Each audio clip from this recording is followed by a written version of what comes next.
মাদকের ভয়াল থাবায় পড়েছে ভৈরব উপজেলা। হাত বাড়ালেই পাওয়া যাচ্ছে বিভিন্ন ধরনের মাদকদ্রব্য, আর টাকার জন্য ছিনতাই, চুরির মতো অপরাধমূলক কাজে জড়িয়ে পড়ছে মাদক সেবীরা।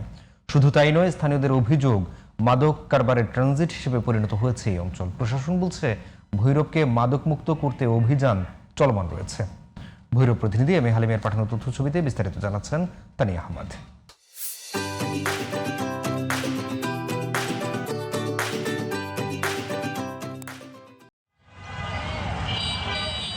ভৌগোলিকভাবে নৌ, রেল ও সড়ক পথে যোগাযোগ ব্যবস্থা বেশ ভালো কিশোরগঞ্জের ভৈরবের।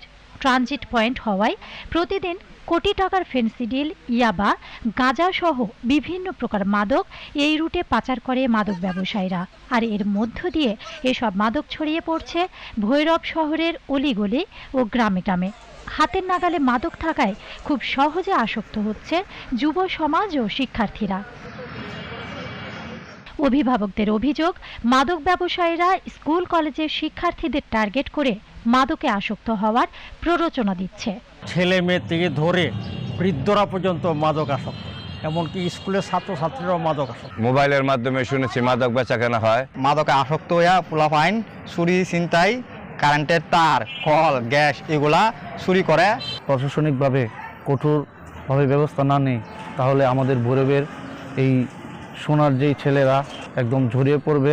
মাদকদ্রব্য নিয়ন্ত্রণে নিয়মিত অভিযান পরিচালনার কথা জানান জেলা মাদকদ্রব্য নিয়ন্ত্রণ অধিদপ্তরের এই কর্মকর্তা।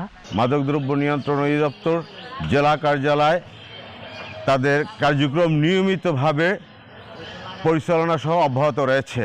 ভবিষ্যতে এই অভিযান আমাদের আরও জোরদার হবে এবং চলমান থাকবে। মাদক ও ছিনতাই নিয়ন্ত্রণে ব্যবস্থা নেওয়ার কথা জানান স্থানীয় সংসদ সদস্য, পাট ও বস্ত্র প্রতিমন্ত্রী মোহাম্মদ শরীফুল আলম।